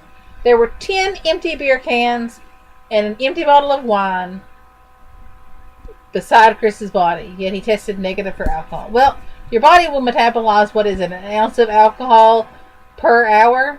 With normal functioning liver, yeah. Yeah. And that's so not if he like, drank that on Friday and just didn't clean it up. And that's not like, how many ounces in a can. That's actual alcohol content of the can. Because most of it is a filler. What? I think I just blew Anthony's mind there. I'm just lying now. So he could have drank it on Friday. Could have drank it on Thursday. It could have been That's true. Nancy's, because she did have a considerable amount of alcohol in her system. It could be how he got her to. She was a basic white girl. She probably drank that wine. It could be how he got her to be able to be tied up, or how he didn't. But maybe that was their thing. It might have been Thursday. Well, Thursday night. She was only wearing a towel. He could have put the towel on her after the fact. It is not uncommon for murderers who have an intimate connection to their victim to either dress them or in other ways stage the body to be more comforting. More natural. Well, modest. Number 16. Toxicology confirmed that Chris had hydrocodone and Xanax. I have used both of these, and these drugs combined will sedate Chris and make him very sleepy. No. not somebody his size. Also not taking in normal therapeutic amounts, especially considering he probably took these drugs often. Like they were part of his daily medication. Yeah, that was probably his breakfast chaser, and probably his lunch chaser and his dinner chaser. Yeah, I mean, most pro wrestlers, he probably needed to have both of these at a therapeutic level in his system just to function like a normal human being. To be limber and able to. It's like, okay, our neighbors across the creek are druggies, and they can probably take handfuls of pills and function fine, walk their dog on our yard or whatever. Mm-hmm. But if I took one of them, I'd be sitting on a table thinking that I was on a boat. That is actually an exact throwback to this time that I had dental work done, and they gave me Loratab, and I took one, and I thought Anthony took me on a boat ride. I was just sitting on the side of a table that was wobbly.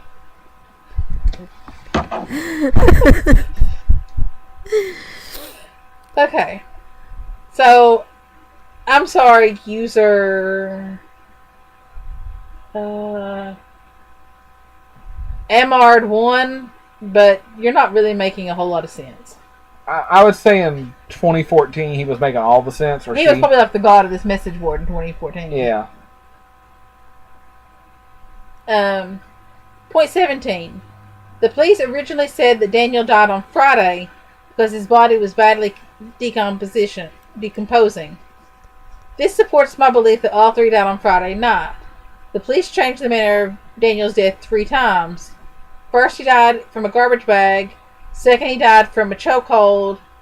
And third, he died from smothering by pillow. Why would they keep changing? Because the police aren't supposed to... Yeah, the police should never have been saying the cause of death anyway. They should have waited until the medical examiner made his official statement on it. Yeah.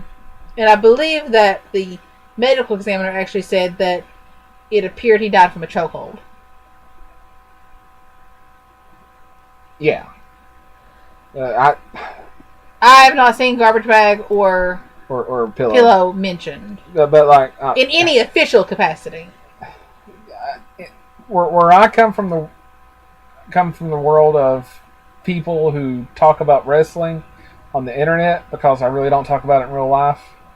Because his girlfriend hates wrestling. Evidently, I didn't know this. So sad for him. But anyway, whenever they said it was a chokehold at the time, everyone automatically thought wrestling chokehold, and it was like them trying to badmouth wrestlers. No, he legit put his hand on his son's throat and choked him. They just kind of, some people got this, bad idea that he's using wrestling moves. He was using a wrestling move on his kids. He went crazy and forgot who he was and where he was. No, he literally just choked him. But, the standard, not the standard person. There's a lot of people out there with common sense, but what on the internet? On the internet, there's a lot of people just decided. On the internet, right? Oh, they're that's what they're doing. Is they're trying to badmouth people, and trying to badmouth wrestling. No, he didn't do it like that. Okay. Point 18. The police kept changing the location of Nancy's body was found. First, she was on the downstairs family room. Second, she was in the upstairs bedroom. Third, she was found in the house office. I've only seen that she was found in an upstairs bedroom. That's all I've ever seen also. Same. Yeah. 19. Chris's father said that Chris called him on Father's Day and told him that he wished he could spend more time with his family, but he had to work. One of Nancy's friends said she loved Chris, but had plans to leave him. Well... But she had no plans. Oh, and had no plans to leave him. Well, I mean, I don't know why that's weird. He worked a lot. If you get to WWE, you work 300 days per year, plus media appearances and travel. It grinds on you, and you can see people. You can read. There's plenty of biographies by wrestlers who've retired or semi-retired, and you can read it, and it's truly, it's sometimes an 18-hour-a-day job, 300 days a year, and once you start making it to the upper echelons of the business, such as world champion or competing for it, you get even more put on you. Yeah, so I mean, he probably legitimately wished that he could spend more time with his family, being able to go to Canada and visit his family. Visit his family in Canada, but he lived in Atlanta. But most of his family still lived. His blood family was in Canada, so I'm sure he would have. I mean, how dare him not want to be on TV wrestle for me? It's the way some of these people kind of come off. I never. See, I think you can whoop both, but you do what you got to do. People coming up to him saying, acting like that he owed them because. Yeah, a lot of wrestling fans will be like they'll run up to someone in the let's say you was a really super famous person, Holly, to the point. I am. I have an international podcast. Hello. And pink eye. Well, let's say you didn't have pink eye, but you were hanging out with Pink. And she okay. I ran up to her to get her autograph, interrupt your conversation, butt in between you two, and be like, "Can I have your autograph?" And if she told me no, because as a normal human being, I'm not going to give you the time of day for interrupting my conversation, and then me break down and be like, you listen here, you little... I bought your record, and you owe this to me. Actually, there was a very similar instance that happened. Well, I would lapse into preschool teacher, and I would be like, listen, we do not talk when adults are talking. Yeah. It would be several years ago when Herman Webb Lurdelin's brother, his wife passed away, and of course his sisters, who are, I guess you could say, semi-famous. So I don't know if anybody's ever heard of Lurdelin and Crystal Gale.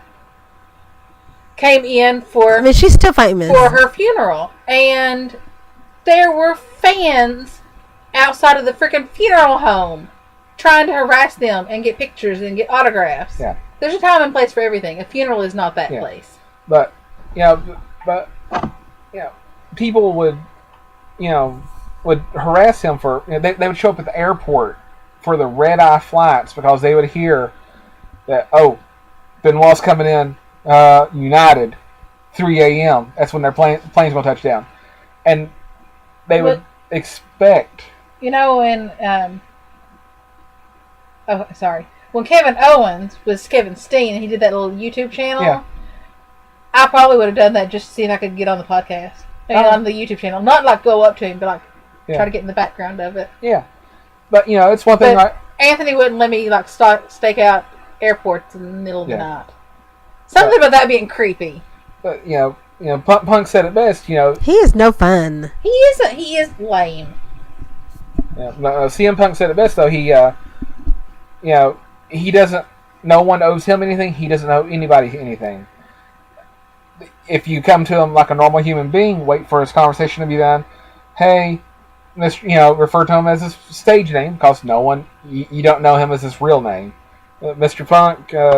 big fan, can I get a picture? He's got all the time in the world for you. And same way with Benoit. He would do the stuff, but it's There's still... a time and place for everything. And it's still... It'd grind on you. I couldn't imagine doing... I couldn't either. I get cranky if I drive 6 hours. You do. That's why I try to let you make me drive all the time. Yeah.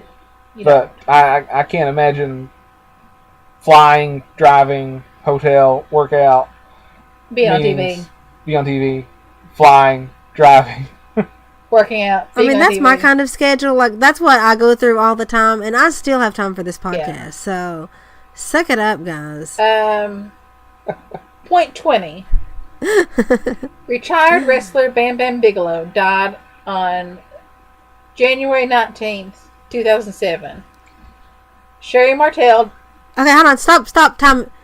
Can we just stop and appreciate the very first Nintendo game with Bam Bigelow that you could get into off the top rope?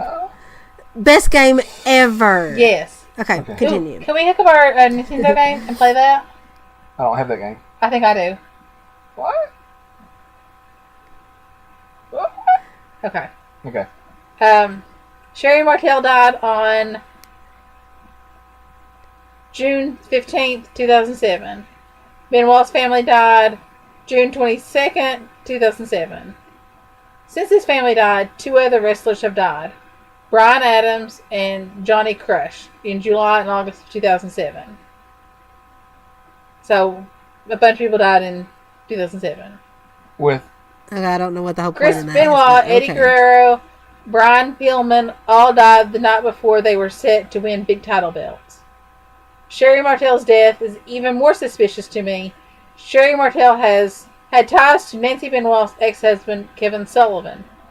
The circumstances surrounding her death have not been released. Actually, they have. Yeah. She died of a drug overdose. Yeah. There was... I think there... I mean... hold on, I think I actually still have that up one. Give family their privacy. I mean, they don't have to release anything that they don't want to. They shouldn't have to, either. She died on September 11th, 2007. Originally, it was investigated by homicide detectives. But her autopsy came back to show that she had high levels of multiple drugs, including pretty lethal amounts of oxycodone in her system. Yeah. She died in her mother's home on the outskirts of Birmingham. So there's really nothing suspicious about her death. No, a lot of people who came up in the 80s in wrestling. A lot of people who lived in the 80s had drug addictions. And it was not uncommon for them to do cocaine in the day, do narcotics at night, to sleep. Cocaine to get going, narcotics to sleep. I mean, heck, Johnny Cash and Elvis Presley, that's how they lived their days. Upper in the morning, downer at night. Yep. So there's nothing suspicious about her death. And there's no suspicion that she had ties to Kevin Sullivan.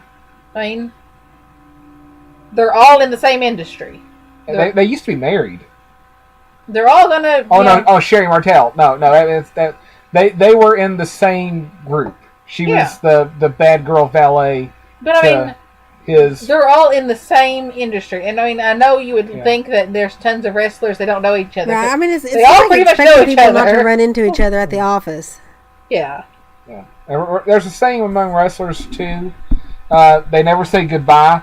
They always say see you later, because they know, one person might be leaving this company today, but there's so many other companies in the world that eventually they're going to get back together and like, hey, how you been? They pick back up right where they left off. Because it is a brother and sisterhood. They are literally putting each other's lives in each other's hands. But incestually, because they're all hooking up with each other. Yeah, there's a few videos. Yeah.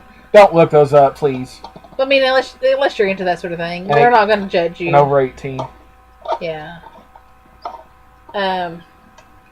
Point 21. Kevin Sullivan told Chris Benoit that he would kill him. Kevin is currently a high-ranking member of a satanic cult.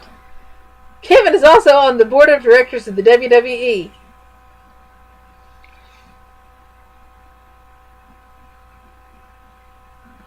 Yeah, no, that's... Wait, hold on. Retired wrestler Dusty Rhodes said that he danced with the devil when working with Kevin Sullivan, who is known for being cold-hearted and conniving.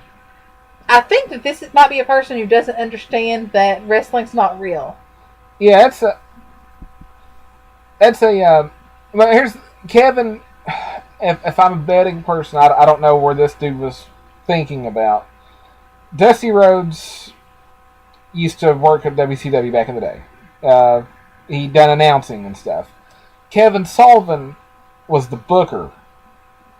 Kevin would basically determine who won and who lost matches and where the storylines went.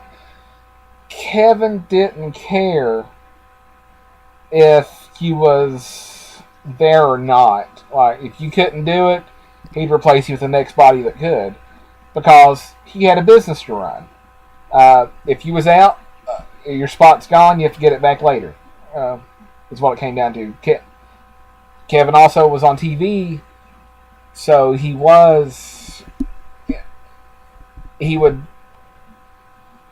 amplify parts of himself, such a, to be,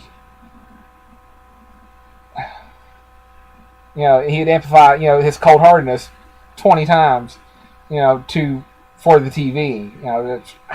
I don't. It's an image he had to keep up. It was an image he had to keep up because he was, he was the ultimate bad guy in the southern states of America. He was a Satanist. He never actually said it though on TV. I don't believe. I think he just said the dark savior, creepy stuff. It's a cheesy horror movie. Oh, listen. In the South, you just have to freaking hint at it. Yeah, and he was a little more overt about it, and so it was like, oh. And he there's footage on YouTube of Sullivan and his matches. Dusty always worked, like he never was off, if you know what I'm saying. Like if someone asked him something about someone else, he wouldn't put them down, he wouldn't bury them. He'd be like, oh yeah, Daddy-o, he's cold-hearted and dancing with the devil. He'd always, put the character over, it wasn't his spot to like someone or dislike someone. It was his spot to make money for him and the promoter. So I think he's just rolling with it. Yeah. But that's me. I'm nobody. Oh, you're somebody to me. You have a stage name for this show, so you're somebody. Yeah. Yeah. Listen, you are our very first in-studio guest that's not one of Holly's children. I know. I did not birth you, and you are on this episode. We usually have to make the girls on the show. You've made it. I've been looking forward to this. Like, I've been like, is it coming? Is it coming? Yeah. Is it coming? I think he's even more excited for the next episode he's going to be on with us. Oh, if it's the one I think it is. Oh, I can't remember. I can't say it because I'll text it to you. And it is coming up in July.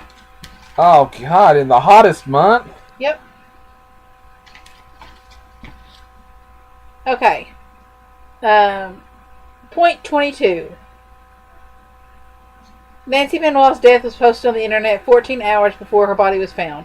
We covered that in the first part of the conspiracy, where we talked about the random guy in Stamford, Connecticut, who just so happened to... Well, he said that he actually picked up some rumors on the internet that Chris Benoit was having family issues, and that's why he canceled. That's why he didn't show up. And he just rolled with it and was like, well, let's just throw this crazy thing out. What's the worst thing I could say? Oh, yeah. His wife died. It's Wikipedia. They're going to take it off if you can't put a cite on it. A citation on it. So, yeah. Point 22, debunked. Point 23. Weeks before he died, Chris Benoit's colleagues said that Chris had been taking alternative routes to and from work and back to his house. Chris and Nancy believe that somebody was following them, but friends dismissed Chris's word. I've not seen anybody say that Nancy was paranoid. I think... And we talked about earlier that his paranoia was probably actually a result of his CTE. Yeah. If anybody has ever... I'm still going with... I think that he's OCD, and I really do think that he has had an obsessive compulsive disorder. Well, I mean, maybe. Mm-hmm. But a lot of CTE actually can mimic Alzheimer's, and it is not uncommon for people with Alzheimer's to be paranoid. I have sat for them before. You have worked with them in nursing homes before. We both know this to be true. We have experienced it in our own family. I was sitting for one old lady who had Alzheimer's, and anytime I left the room, she would get afraid that she'd been abandoned, and a couple times she even called 911. Yeah. I sat with our great grandma, and she thought that I was our aunt. Of course, she had no clue who my mom was, and she thought that the aunt was actually mom. Didn't she think that Dad was our brother? Weird. We don't even have a brother. Point 24.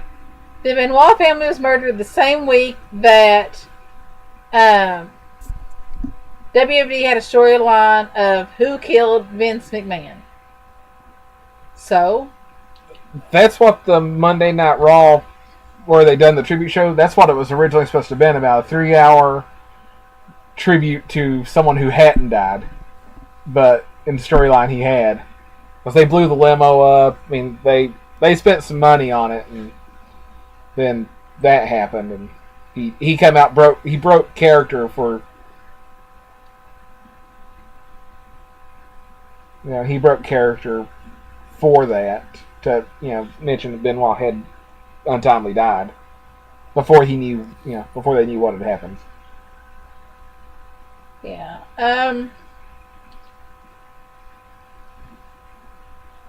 I don't see that guy's... Sorry, Internet. Dude. Or dudette. Yeah, sorry, Internet chat room guy.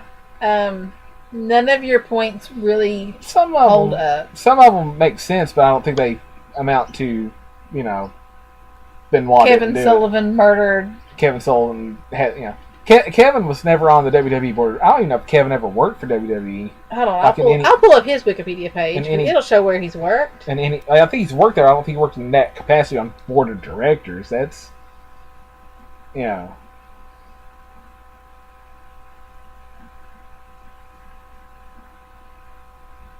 No, I'm not seeing anything about that. Yeah, I mean, he would have been listed. Yeah. I mean, it says that after he retired, he started doing booking, but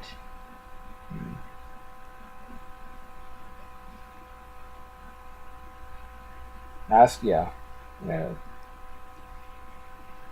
no, I'm not seeing that he was ever board of directors for.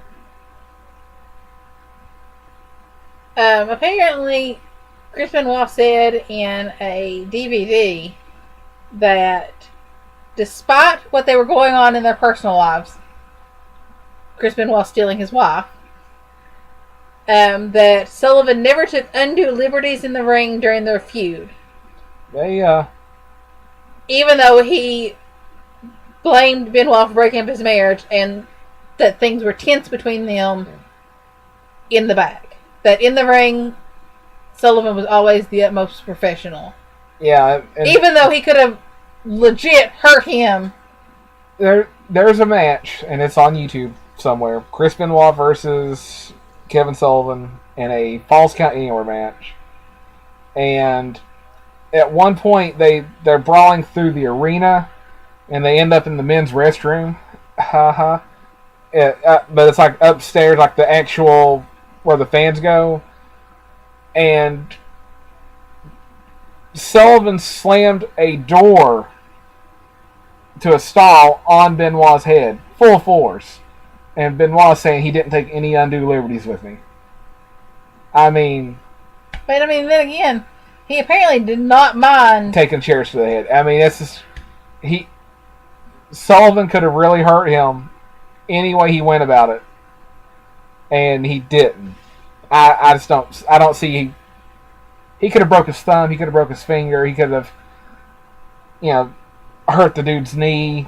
Ended his career if he wanted to. And he never did. Why would he wait, 5-7 years to, join the WWE board of directors and plot this big murder spree or whatever? I don't see it. Yeah, I don't either. And after the murders, he publicly expressed his, I guess you could say, thoughts and concerns for the families. Yeah. And paid tribute to Chris and Nancy. So I think at that point, the bad blood was kind of water under the bridge. There's an interview of Sullivan who's talking about the situation. He said Nancy had been moved out from him for 8 months by the point. I think that it still hurt a little bit. Getting dumped like that, but their breakup was in the works. It was coming. Yeah, 8 months evidently in the making. Of them being separated from the house, and so I don't think that he was holding this long plot out to murder. Yeah. If it had happened on a Wednesday and like they'd separated on Friday, she was dating Benoit. Okay, so he might have got a little mad, but and then like 2 weeks later they showed up dead. Yeah, that'd be one thing, but nah, he'd moved on. Yeah, but I think it's been a very interesting topic. Do you need to talk about Benoit's seizures in the ring from the diving headbutt? Did he have seizures in the ring? He's had several concussion seizures. In the ring? In the ring. Well, that's probably something very important to know. I mean, I couldn't tell you like, oh, this clip, but... You could probably Google... That's what ended Daniel Bryan's career. He had a seizure from a concussion, and they called it. Because he done a similar move, and he's almost ready to go, he says, but I don't know. But no, there's footage of Benoit doing the headbutt off of the top of the cage, off the top rope. It's always from the top rope, but he went to the top of the cage, outside the ring, through a table, and there's actual footage of him getting, knocked out. Not gonna lie, since this is a wrestling episode. When I was little, I used to want to grow up and be Miss Elizabeth. Didn't everybody? That was my dream in life. Too. That little yellow, barely there dress that she had, and when the Macho Man would carry her in the ring on his shoulder, I wanted that life. Can you carry me around on your shoulder? Sure. Are you going to tie me up and kill me first? I'm sorry. I put you on a stick. He is not admitting to anything. I tie you to a stick, carry you on my shoulder. Mm-hmm.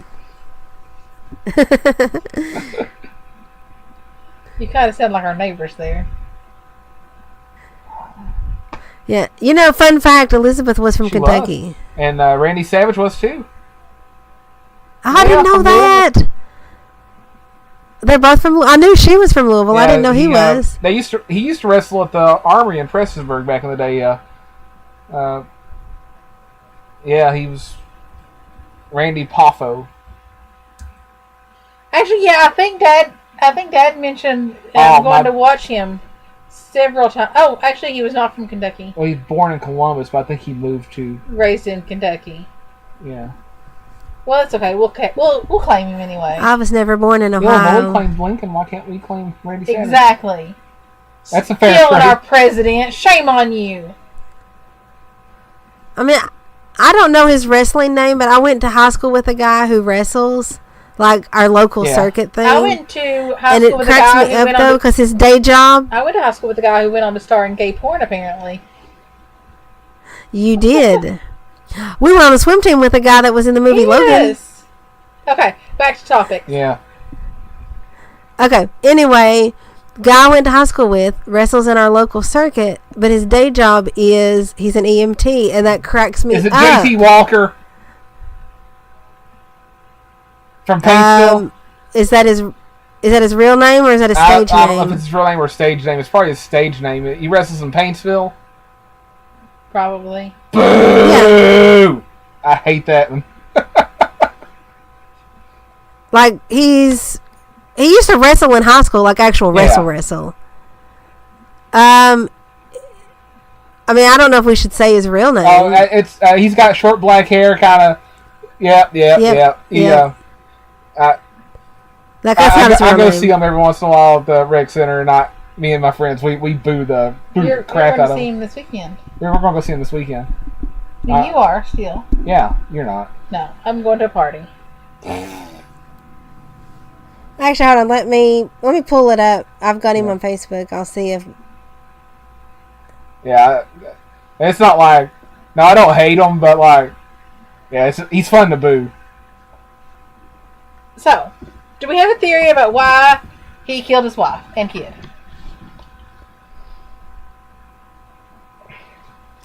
I am going to go with. I don't really have a theory about why he killed him. I'm just going to say that maybe he was under a lot of stress and he felt like he had to.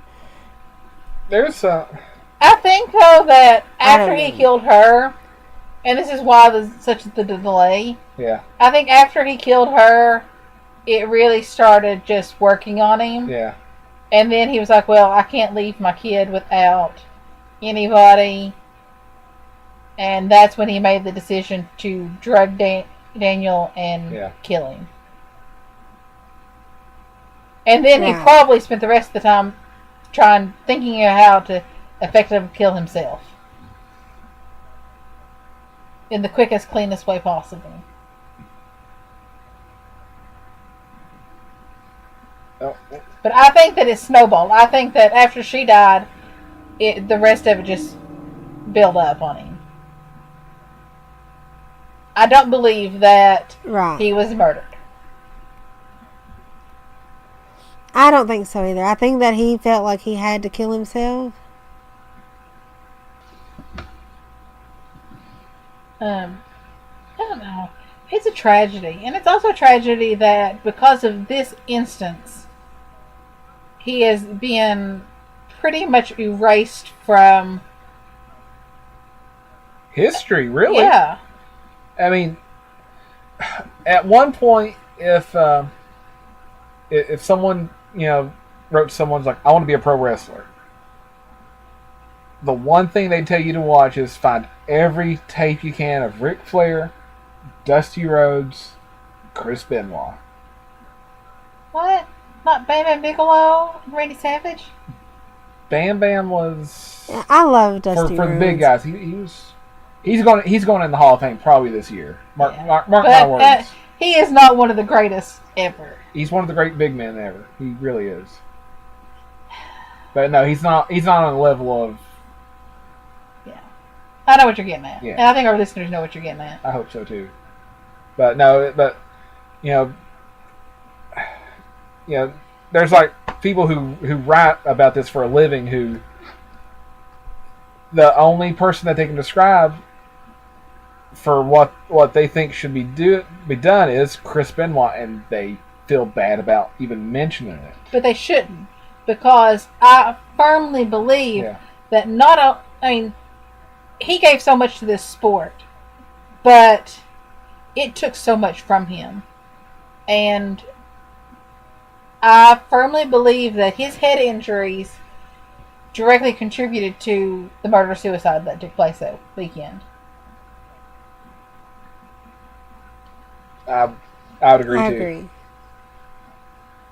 I wouldn't say it was the drugs. I think it's unfair that they have erased him from wrestling history when wrestling directly contributed to this. Well, he's still available on the WWE Network.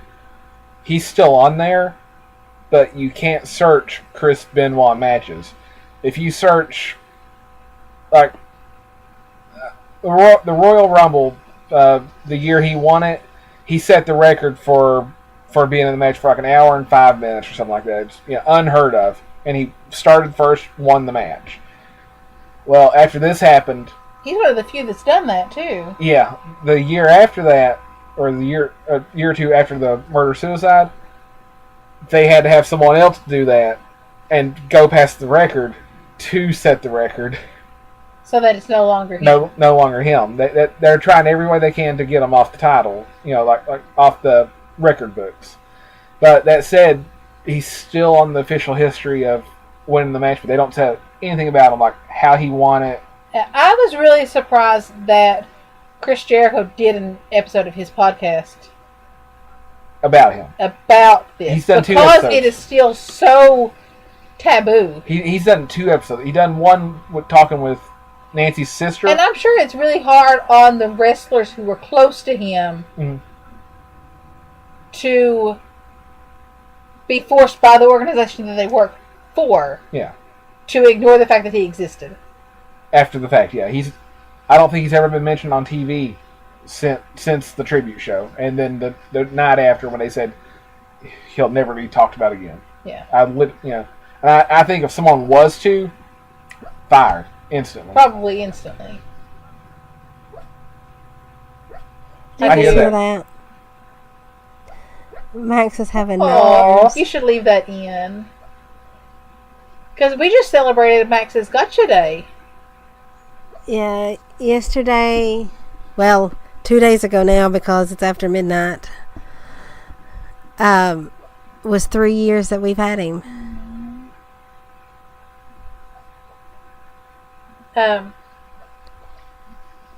Yeah. Okay, no, I do not have a theory on why he did what he did, but do you know that it is after midnight and we're at over 2 hours of recording time? I do.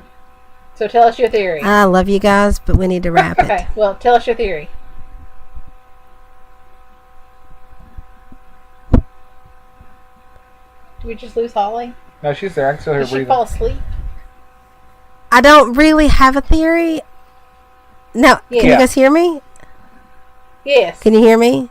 Okay. I don't really have a theory because I don't know what in the world would possess him to do this. Yeah, I don't know what flipped the switch that So, weekend. I mean, usually there's like some build up. Like, usually they're fighting, or there's money trouble, or there's, this or that, and there does not appear to be anything. So, other than his head was just so messed up from the hits, that's all I've got. I mean, and he was, 40 years old? Yeah. And had the brain of an 85-year-old. Yeah. I mean, people who experience anger can't tell you why they're experiencing anger. They just know it's happening. And Is that a gem from your therapist? That is. But no, I can't tell you why I get anxious and stuff, but I know when it's happening, and there's nothing I can do except get away from it. And is that why you cut so many trees the last 2 days? I've been trying to find something to do. Okay. So we should probably wrap this up. Because we are over 2 hours into this recording, and we don't actually have a whole lot of dead air or things that need to be edited. So, you want to end it with a stupid criminal? Yes. I do not have a stupid You know what? criminal, I think our stupid criminal is going to be the case that took place just the other day in Pike County. Okay. There has to be a better one than that. Oh my God. Okay, apparently I'm being vetoed on that. Oh Lord. Give me 1 second. You gotta admit that that's pretty stupid. Well, yeah, but Going from petty criminal to something like that in a blink of an eye. Yeah, that's kind of typical. Who knows what they was getting ready to get on? Meth. Was it meth? Yeah. I thought it was car. Well, that's what they were investigating, but it turns out they were cooking meth. Oh, that's 20 years. He's gonna get longer than that. They were trying to get their March Madness teeth going. Arizona We're trying to get down to the Final Four. How about from Billings? Can you use stuff from Billings, Montana? We use things from all over. Awesome. A man accused of robbing 2 neighborhood West End businesses with a box cutter Wednesday afternoon was arrested shortly after. He,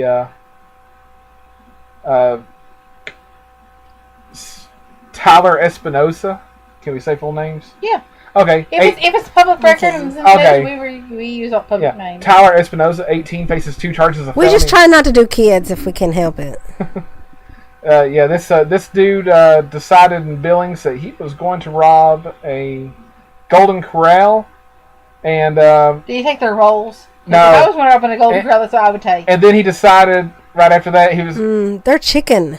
Oh, I would murder for some chicken. I would be the stupid criminal for some chicken. Get some gravy on it as you're running out the door. Oh You'd be yeah. like a stupid criminal who cops found because he left a trail of coleslaw. Yeah, but then. For the potato salad. Okay, sorry, potato salad. but then, right after he robbed the Golden Corral, he ran across the street and robbed Barnes and Noble. Oh. So After I eat, I want something to read too. Yeah. I guess where he robbed it. He had some reading material to purge the Golden Corral in the toilet. Yeah. The police responded to the Golden Corral, and they decided when they got that call across the street, I bet they're connected. Well, Mr. Espinosa, you are our stupid criminal of the week. Congratulations. I know. I thought he was going to a button in the mail, but get like a milkshake or something. You know what we should? I mean, I don't know that people would really like it if we sent them a "You're a stupid criminal" buttons, but that would be fun. I think. Maybe you could. Maybe you could make buttons for people who suggest them to you. Ooh. Ooh, we could. That'd be some listener interaction, everybody. See, you need guest host more often. We do. You want to host with us next week? Well, what's we next? do. You can't tell me. Can you tell? I can show you. Oh, okay. Next week is... I'm a pro at that. That's how we got together. Oh, goodness. Okay. Well, listeners, it's been fun. And now it's time for that part of the podcast that you all love so much. Where we say, if you would like to start a podcast of your own, you should check out Podbean, because Podbean is fantastic, and use our affiliate code HauntedFamilyPB. Yes. And also, you should go to our website, hauntedfamilypodcast.com/tweet, and click on the big button that says tweet us. And yes, and you should because I will tweet us. send a tweet out to the Twitterverse about how much you love the latest episode of Haunted Family Podcast. I think the Tweeterverse is the car stereo club. So. Oh, yeah, probably. Hey, we don't want to get on the porn stars' Twitter. No. No. Well, if you like the episode, I think I'm going to go hop myself up on some steroids. Well, while she does that, why don't you like us and rate us? Put some drops in my eyes. And check out our YouTube channel and like it. Go to sleep. Subscribe. Because it's been a rough week. And Holly's going to get really drugged. Good luck, Holly. So, thanks for listening. Bye.